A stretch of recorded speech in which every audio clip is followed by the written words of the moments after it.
Good morning, everyone. 여러분 안녕하십니까? 먼저 주최 측께 저를 초청해 주셔서 감사의 말씀을 드립니다.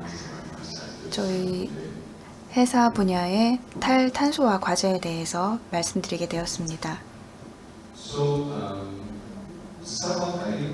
먼저 GCMD에 대해서 잘 모르는 분들을 위해서 슬라이드를 몇 장 준비했습니다.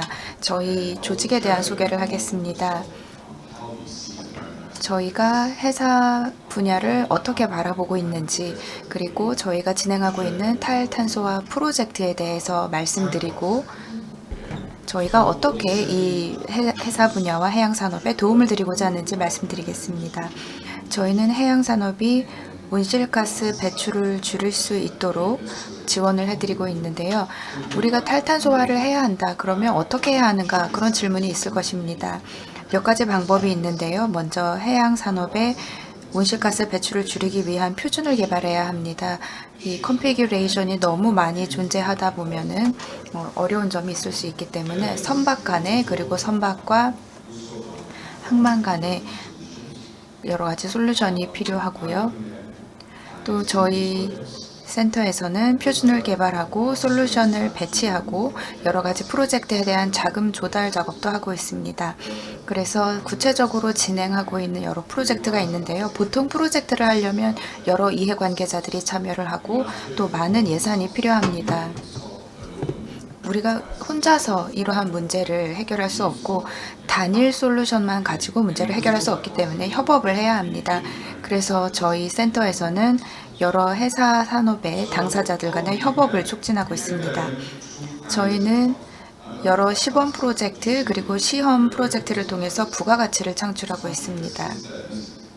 우리가 연구를 진행하면 그 연구의 결과를 검증하고 지원하기 위해서는 파일럿과 트라이얼이 필요한 것이죠. 저희는 이 해양 분야 도메인과 기술에 대한 전문성을 가지고 있고, 저희는 중립적인 기관입니다. 그래서 다양한 이해관계자들이 모여서 협업하는 장을 마련하고 있고요. 여러 가지 펀딩도 진행하고 있습니다. 또 규제 당국과 정책 입안자들이 여러 가지 프로젝트나 이런 아이디어에 조기에 개입할 수 있도록 협업을 촉진하고 있습니다. 지금 보이는 슬라이드는 좀 복잡해 보이는데요. 저희가 국제해상탄소중립센터가 2021년에 설립된 이후로 어떤 탈탄소화 과제가 진행 중인지 설명드리도록 하겠습니다. 잠시 후에 저희가 에너지 절감 기술에 대한 이니셔티브도 보여드릴 텐데요. 현재 에너지 절감 기술의 경우에는 이제 막 그 프로세스를 시작한 상태입니다. 맨 밑에 보시면 다양한 기업들과 후원 기관들이 있습니다. 현재 20개가 넘는 기관들이 저희에게 지원을 해주고 계시고 파트너로 함께하고 계십니다. 이렇게 보시는 것처럼 저희는 아주 광범위한 분야의 다양한 파트너들과 협업하고 있습니다. 그래서 저희 프로젝트는 약 80여 개 이상의 파트너들의 지원을 받고 있습니다.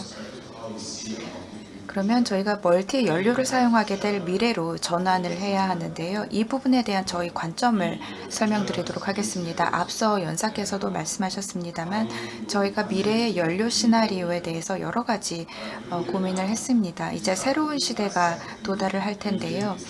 우선은 기존의 증류유 그리고 잔류유, 그러니까 액체 연료를 사용하고 있었지만, 그러니까 화석 연료에 기반한 연료가 아직 완전히 끝난 것은 아니고 이것을 활용하다가 과도기를 거치게 될 겁니다. 바이오 연료, 메탄올, 그리고 녹색 메탄올, 또 청색 메탄올, 이러한 옵션이 있습니다. 암모니아, 또 수소도 재생 가능한 에너지죠. 또 탄소 포집을 통해서 청색 암모니아를 만들 수가 있습니다. 또 수소도 우리가 연료의 한 가지로 고려하고 있습니다. 이렇게 우리가 과거에는 화석 연료 중심이었지만 바이오 연료와 또 재생 에너지 방향으로 나아가고 있습니다. 그리고 앞으로는 온실가스 배출 전 주기에 대한 평가가 필요하게 될 것입니다. 이 슬라이드에서는 저희가 지금까지 암모니아 벙커링 안전성에 대한 시범 연구를 통해서 발견한 사항들을 정리한 것입니다. 그래서 싱가포르 해양 아카데미와 함께 이 스터디를 진행했습니다. 싱가포르에서는 이제 벙커링 허브에 대한 시나리오를 연구했습니다. 2035년까지 연간 200만 톤 정도의 규모로 암모니아 벙커링 수요가 있을 것이다라고 예상하고 있습니다. 그래서 저희는 4개의 컨셉 디자인, 개념 설계를 하고 또 3곳의 암모니아 벙커링 후보 지역을 선정했습니다. 그리고 지침도 저희가 만들었고요. 싱가포르 해양 아카데미의 커리큘럼에 이 암모니아 벙커링 안전성에 대한 지침이 교육 과정으로 들어가 있습니다. 그리고 저희가 연구를 통해서 배운 내용들은 국내 표준개발기관과 국제적인 표준개발기관에 전달을 한 상태입니다. 이렇게 해서 암모니아 벙커링에 대한 표준이 수립될 수 있도록 하는 것이죠. 그리고 저희는 OSRL이라는 싱가포르 방제 기관하고 함께 협업하고 있습니다. 이 암모니아 같은 연료를 사용하게 되면은 혹시 연료가 누출되거나 비상 상황이 발생하면 어떻게 대응할 것인지 알아야 합니다. 그렇기 때문에 저희는 방제 전문 기관과 함께 암모니아 사고 발생 시의 비상 대응 절차를 연구하고 있습니다. 그리고 싱가포르에서는 최초로 암모니아 벙커링, 선박 대 선박 벙커링을 준비하고 있습니다. 이 슬라이드를 보시면 이 연구에 참여한 파트너들이 나와 있는데요. 약 22개의 스터디 파트너들이 있습니다. 연료 생산업체부터 시작해서 연료 저장 운영업체들, 바지선, 또 항만 터미널 오퍼레이터, 선주, 또 선박 설계자들 뿐만이 아니라 조선소와 연료의 퀄리티를 테스트하는 데 전문성을 가진 다양한 당사자들이 이렇게 전체적으로 함께 모여서 스터디를 진행하고 있습니다. 그리고 저희는 이 산업 차원에서 저희 130개가 넘는 회원들에게 컨설테이션을 제공하고 있습니다. 이 스터디가 이 정도의 규모로 진행되고 있다 말씀드립니다. 그 다음으로는 저희 산업 파트너들과 또 규제기관과도 함께 일을 하고 있습니다. 그래서 이 암모니아 벙커링과 관련한 시험을 하기 위해서 샌드박스를 준비하는 중이고요. 비상대응 절차도 저희가 개발하고 있습니다. 육상에서 선박으로 또는 선박 대 선박 운반을 하기 위한 훅업 작업도 검증하고 있고요. 그리고 암모니아를 다루는 게 굉장히 어렵기 때문에 이제 선원들에 대해서도 이 벙커링 전차에 대해서 이들이 확신을 갖고 좀 알 수 있도록, 좀 자신감을 가질 수 있도록 하는 그런 노력도 하고 있습니다. 그런 차원에서 암모니아 벙커링 관련한 지침 초안을 좀 다듬고 업데이트하고 있습니다. 드롭인 연료를 확증하기 위한 프레임워크입니다. 앞으로는 첫 번째 슬라이드에서 우리가 연료 전환을 하고 있다고 말씀드렸는데요. 앞으로는 드롭인 연료의 수요가 크게 늘어날 것입니다. 그래서 필요한 수량을 확보해야 할 것이고요. 만약에 수량이 제한적이다라고 한다면 우리가 물리적으로 다른 여러 가지 방안을 찾아야 할 것입니다. 그리고 선주 입장에서는 친환경 제품을 구매해야 하죠. 예를 들면 HVO, MGO 같은 경우를 아마 지양해야 할 것입니다. 그리고 다른 여러 바이오 기반 연료 제품들이 있는데요. 이번 연구에서는 저희가 드롭인 연료를 벙커링하는 과정에서 어느 정도의 연료 수량과 어느 정도 품질의 연료가 확보되어야 하는지를 체계적으로 정리하고 있습니다.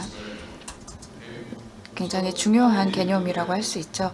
그러면 우리가 프로젝트를 어떻게 진행했는지 말씀드리겠습니다. 먼저 5개의 벙커링 공급망이 있다라고 가정을 했습니다. 또 저유황 연료유와 고유황 연료유하고 또 식물성 연료유 이런 것들을 조합해서 이제 다양한 시나리오로 싱가포르 항만 내서 이제 벙커링 공급이 어떻게 이루어질 것인지를 저희가 가정을 했습니다. 또 트레이닝도 진행을 했고요. 화면에 보시는 것처럼 향후에 쓰일 바이오 연료와 기존의 저유황 또는 고유황 연료와 이제 조합을 해서 진행을 했습니다. 지금 보시는 것이 저희 파트너들의 에코시스템입니다. 이 프로젝트에서 저희는 연료 구매자와 연료 생산자들과 함께 일을 하고 있습니다. 연료 구매자들은 향후에 이 수요를 높이는 데 많이 기여를 할 수 있는 당사자들이기 때문에 반드시 참여를 하고 있고요. 연료 저장 터미널 오퍼레이터도 함께 진행을 하고 있습니다. 그리고 이 과정에서 이제 퀄리티를 확보하고자 노력하고 있습니다. 그래서 업스트림 서플라이어도 함께 참여를 하고 있고요. 여러 시나리오를 점검하고 다양한 여러 가지 측정치를 추적하고 전체 공급망 전반에 걸쳐서 데이터를 수집하고 있습니다. 내년에 이 프로젝트가 완료될 것이고 내년이 되면은 저희가 좀 구체적인 결과를 말씀드릴 수 있을 것 같습니다. 선상 탄소 포집입니다. 지금 탄소 포집 기술의 경우에는 이제 쉽지 않다는 걸 모두 다 알고 계실 텐데요. 앞으로 메탄올이나 LNG 등등 여러 가지 이제 연료를 활용하게 될 게 우리가 탈탄소화를 하기 위한 여러 가지 방법이 있지 않습니까? 탄소 포집은 그러한 탈탄소화 기술 중에 하나입니다. 이 해운 회사들도 이런 탄소 포집 기술 정말 가용하고 활용 가능한 것이 맞냐 이런 질문을 하기도 하는데요. 저 개인적으로 보면은 스크러버를 사용해서 탄소를 포집하거나 탄소를 액화시켜서 이것을 하역하고 운반할 수 있다. 이런 이제 기술에 대해서 설명을 드리는데요. 저희가 진행하는 프로젝트에서는 이 탄소 포집을 정말 선상에서 할 수 있는가, 그리고 이것이 정말 그만큼의 탄소 배출 저감 효과가 있는가, 또 어떤 도저 과제가 있는지를 연구하고 있습니다. 연료별로 위험이 다를 텐데요. 고유황유의 경우에는 그 배출가스를 다루고 또 탄소를 포집하기 위해서는 현재 우리가 알고 있는 기술 그 이상의 기술이 필요할 수가 있습니다. 또 친환경 연료의 경우에는 기존 시스템을 커스터마이제이션 해야 할 수도 있죠. 그래서 탄소 포집에 있어서 또 큰 문제는 탄소 포집을 했다 그러면 그 다음에 이것을 어떻게 선상에 저장하고 액화시켜서 액화 이산화탄소를 처리할 것인가 하는 겁니다. 이것은 압력이 고압이나 아니면 저압이냐 아니면 다양한 종류의 여러 가지 탱크를 활용해서 저장할 수가 있을 것이고, 저장한 다음에는 이 선박이 정박한 이후에 액화 이산화탄소를 어떻게 오플로딩 할 것인가, 그러한 문제가 남아 있습니다. CO2 분자는 적절하게 영구적으로 어떻게 활용을 하던지 아니면 이제 격리해야 하는데요. 그러니까 선박에 있는 탄소를 100% 포집하는 것은 쉽지 않습니다. 한 90% 정도 이제 포집해서 격리할 수 있을 거라고 생각이 듭니다만, 탄소 포집에 대해서는 우리가 알아야 할 것들이 더 많다고 할 수 있습니다. 그래서 저희는 선상 탄소 포집 실증 프로젝트를 시작했습니다. 그래서 최초로 엔드-투-엔드로 선상 탄소 포집 실증 프로젝트를 하게 되었고요. 지금 보시는 스티나버크라고 하는 이 선박과 그 자매 선박에서 실증 프로젝트를 진행할 것입니다. 1단계에서는 개념 설계를 하고요. 올해 그 개념 설계가 마무리될 것으로 보입니다. 이 프로젝트를 통해서 우리가 MR 탱커 같은 이러한 선박에 탄소 포집 시스템을 설치할 수 있다면 실질적인 포집 효과가 어떻게 될 것인지 보고, 또 항만과 연계해서 이것을 어떻게 실증할 것인지를 연구하고 있습니다. 그 결과는 최대한 저희가 많이 해운산업 관계자 여러분들과 공유하도록 하겠습니다. 실질적으로 탄소 포집 기술을 다음 단계로 나아갈 준비가 되어 있는가, 예를 들어서 포집을 해서 이것을 액화시키면 그것을 오프로딩 할 준비가 다 되어 있는지, 그런 것들을 판단하고 프로젝트를 계속 단계별로 진행하게 될 것입니다. 이 프로젝트와 함께 동시에 또 진행하고 있는 스터디가 있는데요. 바로 액화 CO2 오프로딩 연구와 선상탄소 포집 프로젝트를 저희가 동시에 진행하고 있습니다. 그런데 이게 단순하지가 않습니다. 육상과 선박, 선상의 탱크, 그리고 항만, 이렇게 다양한 것들이 연계되어 있기 때문인데요. 소형 선박의 경우에도 우리가 액화 CO2를 오프로딩하고 이것을 운송해야 할 때 이러한 작업들이 거의 동시에 이루어져야 하기 때문에 저희는 이런 방향으로 나아가는 과정에서 이 해운 산업이 어떻게 대비를 잘 할 수 있을 것인가를 고민하고 있습니다. 그래서 이러한 것들을 하는데 특별한 예산이나 어떠한 특정 금액이 필요하다라고 한다면 무엇을 선상에 배치해야 하는가, 구체적인 답을 업계 관계자들은 아마 원할 것입니다. 그래서 저희는 이번 연구를 통해서 어떤 종류의 스토리지가 필요한지, 그리고 어떤 식으로 설계하는 것이 적합한지 파악하고자 합니다. 또 항만에서도 이러한 액화 이산화탄소를 선박에서 받아서 운반을 하려면은 그와 관련한 여러 가지 시스템과 표준화가 필요할 거라고 생각을 합니다. 이것은 굉장히 중요한 문제인데요. 실질적으로 탄소를 포집하고 액화시켰다라고 한다면 이것을 오프로딩해서 운반을 잘 해야 하기 때문입니다. 그래서 선상에서 포집된 CO2를 저장하는 기술에 대한 연구가 이루어지고 있고요. 이 CO2를 선상에 저장을 하고 이것을 오프로딩하기 위한 여러 가지 인프라가 어느 정도로 준비되어 있는가, 그러한 평가도 있을 것입니다. 이것을 캡처된 CO2를 오프로딩해서 운반해야 하는 상황이 있으면 그러한 화물 공간이라던가 아니면 항만 운영에 있어서 여러 가지 제약사항이 있을 수 있기 때문에 그 인프라의 준비도를 평가하고요. 액화 이산화탄소 오프로딩 인프라의 카펙스 모델과 오펙스 모델도 연구를 하고 있습니다. 예를 들어서 온실가스 라던가 아니면 이제 탄소를 포집하고 격리해서 이것을 오프로딩하고 활용해야 할 때 그 CO2의 퀄리티에 대해서도 이제 생각을 하고 관리를 해야 합니다. 또 중요한 것은 CO2를 보관해서 운반을 하게 될 때 그때 적용되는 이제 규제와 표준들은 어떤 것들이 있을 것인가 하는 것이고, 이것을 어떻게 보면 폐기물이라고 볼 수도 있기 때문에 액화 CO2를 보관하고 운송하는 과정에서 규제 당국의 승인도 필요할 것입니다. 물론 이 업계 내에서 저희 스터디에 대한 결과가 공유되고 또 검증이 되어야 하겠지만요.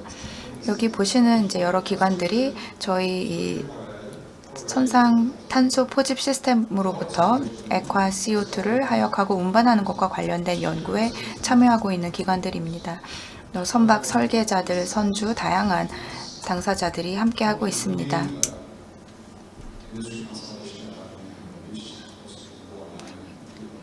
저희가 이 연구를 진행하면서 좀 더 명확한 결과가 나오면 관련된 컨설테이션이나 이러한 패널도 구성이 될 예정입니다.